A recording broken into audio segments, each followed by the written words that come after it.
Okay, तो ये IPR के पेटेंट ऑफिसर का लेक्चर नंबर 5 है, ठीक है। ये लेक्चर नंबर 5 है और ये ट्रेड सीक्रेट के बारे में इसमें हम पढ़ेंगे। ये जो नोट्स है, अगर किसी को PDF चाहिए तो ये मैंने वहाँ से डाउनलोड करी है, TJ एग्री करके के। मेरे को खुद बनाने का टाइम नहीं था, सो चलो छोड़, बिना सोचे इसको स्टार्ट करते हैं। ट्रेड सीक्रेट में पहले सबसे पहले क्या क्या पता होना चाहिए। ट्रेड सीक्रेट किस कब कहेंगे, जब वो वाली जो इन्फॉर्मेशन है ना हमारी, वो जर्नली नोन नहीं हो, ठीक है। उससे कोई इकोनॉमिक एडवांटेज भी हो रहा हो, साथ में वो डिस्क्लोज किसी को नहीं करी हो, तो उसको ऐसे चीज़ को बोलते हैं गार्डेड सीक्रेट या फिर ट्रेड सीक्रेट, क्योंकि हमारा काम ट्रेड चलेगा ना, इकोनॉमिक बेनिफिट मिलेगा इससे।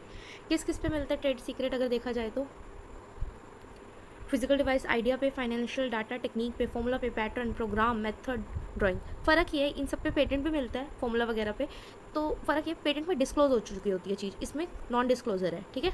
इन सब पे हमारा method, drawing, process, technical data, list of customer, ये सारे कॉन्फिडेंशियल है। जो कॉन्फिडेंशियल चीज़ों में क्या होता है, ट्रेड सीक्रेट चलता है। अगर ट्रेड सीक्रेट का जैसे एग्जांपल देखिए, कोई स्पॉट ड्रिंक है, उसको पीने से भाई बंदा बिल्कुल सही रहेगा, स्पॉट ड्रिंक है वो, उसका फॉर्मूला क्या है, सर्वे मेथड क्या है, न्यू इन्वेंशन क्या आई है, marketing strategy, manufacturing techniques, computer के एल्गोरिथम्स, ये सब पे ट्रेड सीक्रेट लिया जा सकता है कि अगर हम नहीं बताना चाहते। वे टू प्रोटेक्ट कैसे कर सकते हैं, अगर मैं अपनी इन्फॉर्मेशन किसी को बताऊँ ना, रिस्ट्रिक्टेड एक्सेस करना वहाँ पे रिस्ट्रिक्शन में आ जाए, मतलब कोई एक्सेस ना कर सके, जैसे बैंक या वॉल्ट में रख दिया मैंने, कम ही लोगों को पता, और जिनको पता हो ना उनसे मैं नॉन डिस्क्लोजर एग्रीमेंट साइन करवा लूँ, जिनको डायरेक्टली या इनडायरेक्टली पता भी है तो, ठीक है। एडवांटेज क्या है, एडवांटेज यही है कि अनलिमिटेड ड्यूरेशन है, पेटेंट की तरह या कॉपीराइट की तरह 20 ईयर्स या लाइफ टाइम विद 60 ईयर्स नहीं होता, अनलिमिटेड ड्यूरेशन, ठीक है। वर्ल्ड वाइड चलता है, एप्लीकेशन रिक्वायर्ड नहीं होती, कॉस्ट नहीं लगती कोई, पब्लिक, क्योंकि एप्लीकेशन क्यों हमें लिख के थोड़ी देना अपना पूरा रेसिपी, क्योंकि ट्रेड सीक्रेट इसमें तो बताना ही नहीं है, तो कोई एप्लीकेशन नहीं लगती। पब्लिक डिस्क्लोजर और रजिस्ट्रेशन नहीं होता, ठीक है।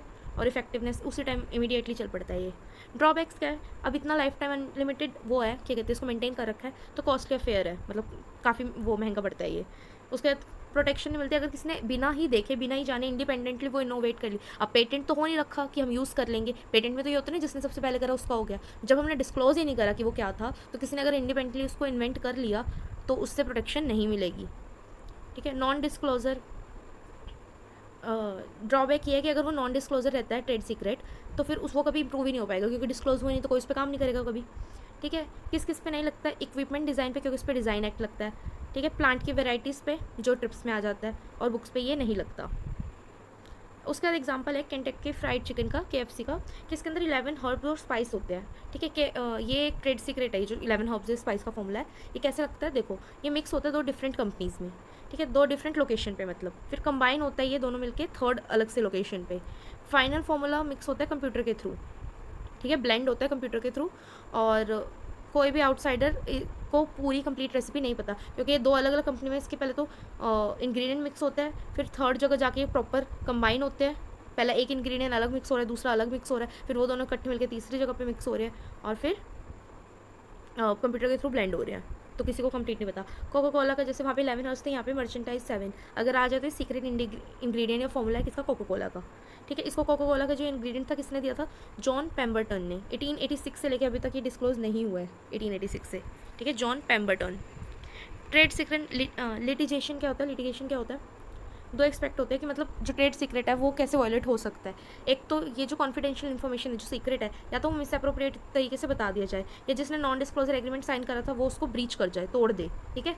जो नहीं बताना वो भी वो लीक कर दे, ठीक है। उसके बाद है व्हाट आर नॉट प्रोटेक्टेड, क्या प्रोटेक्ट नहीं होता ट्रेड सीक्रेट प्रोटेक्शन से, मतलब वो जो है ट्रेड सीक्रेट का हमारा इंटेलेक्चुअल प्रॉपर्टी का राइट है, उसमें क्या है, क्या क्या प्रोटेक्ट नहीं हो पाता। अगर देखो कोई एक इनोवेशन हुई है, ठीक है, एक बंदे ने करी है, लेकिन उसने उसका ट्रेड सीक्रेट ले लिया, अब हमें तो नहीं पता, और एक ही क्लीन रूम में कभी भी प्रोटेक्ट नहीं रहता। कैसे नहीं रहता, देखो, अगर एक क्लीन रूम है, क्लीन रूम उसे कहते हैं जहाँ पे team of engineer, designer, researcher, scientist सारे बैठ के काम कर रहे होते हैं किसी स्पेसिफिक पर्पज़ के लिए, ठीक है। उसका एक एक चीज़ का रिकॉर्ड बनाया जाता है, ठीक है। वो रिकॉर्ड इसलिए एविडेंस की तरह ही होता है कि क्या क्या काम कैसे हुआ, और वो इनोवेशन गलती से भी या इनडायरेक्टली, डायरेक्टली, इंटेंशनली और अनइंटेंशनली अगर सेम निकल गई हमारी किसी और के ट्रेड सीक्रेट से, सेम चीज़ आ रही है, तो ये चीज़ इससे नहीं कहेंगे कि ये कॉपी हुई है या गेन करी है, ये हमने कैसे ली है, टीम एफर्ट से। तो जब टीम एफर्ट्स चल रहा होता है, मतलब ये जो इतने सारे लोग मिलकर काम कर रहे हैं, तो इन्होंने चोरी नहीं करी है उस चीज़ की, ठीक है, इनके एफर्ट से वो चीज़ निकली है। तो जो रिजल्ट हमारा आया, अगर वो मैच हो रहा है किसी ट्रेड सीक्रेट से, तो ट्रेड सीक्रेट उसके ऊपर प्रोटेक्शन के करके कोई वो नहीं लगाएगा कि भाई नहीं ये तो मेरा ट्रेड सीक्रेट, भाई तुमने तो डिस्क्लोज ही नहीं करा ना, तो ऐसे में प्रोटेक्शन तो नहीं रही, तो इस चीज़ से प्रोटेक्शन मतलब ऐसे ऐसे केसेस में प्रोटेक्शन नहीं रहती है। और क्या है, एक रिवर्स इंजीनियरिंग है। इमेजिन कि ऐसी इन्फॉर्मेशन जो रिवर्स इंजीनियरिंग के थ्रू मिली हो, ठीक है, तो उससे भी जो हमारा ट्रेड सीक्रेट है वो अनप्रोटेक्टेड रहेगा। कैसे? जैसे एक जेल पेन है, उसका कोई फॉर्मूला है सीक्रेट जेल बनाने का, ठीक है, वो बता नहीं रखा, लेकिन एक पर्सन ने परचेज करा पेन को, उसका जो जेल है निकाला, उसको केमिकली एनालाइज करा, और एनालाइज करते उसको सीक्रेट फॉर्मूला उसका पता चल गया। इस चीज़ को बोलते हैं रिवर्स इंजीनियरिंग। अब उसने तो डिस्क्लोज नहीं करा था फर्स्ट पार्टी ने, लेकिन सेकंड पार्टी ने फिर भी पता लगा लिया, तो वो उसको कर सकता है और पेटेंट भी ले सकता है। ठीक है, नेक्स्ट है breach of contract. Breach of contract में क्या आता है भाई? ब्रीच का मतलब क्या होता है? अगर कोई पार्टी है, वो उसने प्रॉमिस करा था कि वो नहीं बताएगा, लेकिन उसने अपना प्रॉमिस तोड़ दिया, डिस्क्लोज कर दिया, ठीक है, अदर पार्टी को, उस चीज़ को बोलते हैं ब्रीच ऑफ कॉन्ट्रैक्ट। और इसको एक और टर्म बोलते हैं ब्रीच ऑफ फिड्यूशरी ड्यूटी, जब एक पार्टी फेल हो जाती है सिक्रेसी मेंटेन करने में, सीक्रेट को मेंटेन करने में। कॉन्ट्रैक्ट एक्ट की बात करें तो कॉन्ट्रैक्ट एक्ट क्या, कुछ नहीं, एक एग्रीमेंट है बस, जो लॉ के थ्रू एनफोर्स हुआ है, ठीक है। इसमें 10 एसेंशियल कंडीशन आती है कि एक बंदा होगा जो ऑफर कर रहा होगा कि भाई ये डिस्क्लोजर रखना है, एक बंदा उसे एक्सेप्ट कर रहा होगा, अपनी कंसेंट से फ्री कंसेंट होएगा, किसी चीज़ पे बातचीत होगी, लीगल ऑब्जेक्ट भी होएगा, ठीक है। पॉसिबिलिटी ऑफ परफॉर्मेंस किस किस उसमें ये सीक्रेट को बाहर दे सकता है, वो उसकी लिस्ट होएगी। Intention to create a legal relationship, और ये राइटिंग में होगा और इसका रजिस्ट्रेशन भी होगा, ठीक है। कंसेंसस भी होएगी, लॉफुल कंसिडरेशन क्योंकि एक लॉ है, कैपेसिटी टू कॉन्ट्रैक्ट, ये सारी कुछ टर्म्स होती है जो कॉन्ट्रैक्ट एक्ट में आती है। उसके बाद अगली चीज़ है वॉयलेशन को होगा, इसके बारे में सेक्शन 27 में लिखा हुआ है, वॉयलेशन ऑफ ट्रेड सीक्रेट, ठीक है। ये जो इंडियन कॉन्ट्रैक्ट है उसके सेक्शन 27 में वॉयलेशन के बारे में बता रखा है। और जो मेरा एक स्पेशल एक्ट है कौन, एजेंसी लॉ, इसके बारे में ये बता रखा है कि अगर ऐसा कुछ हो चुका है, वायलेट हो चुका है, इन्फ्रिंजमेंट हो चुकी है, या फिर ये जो कॉन्ट्रैक्ट वो था ना इटिलिजेशन, ये सब हो चुका है, इटिगेशन, तो उसमें जो रेमेडीज़ दे रखी है कि जो डैमेज हुआ है ओनर को, जिस एजेंट की वजह से हुआ है, वो उसको पे ऑफ करेगा, ठीक है।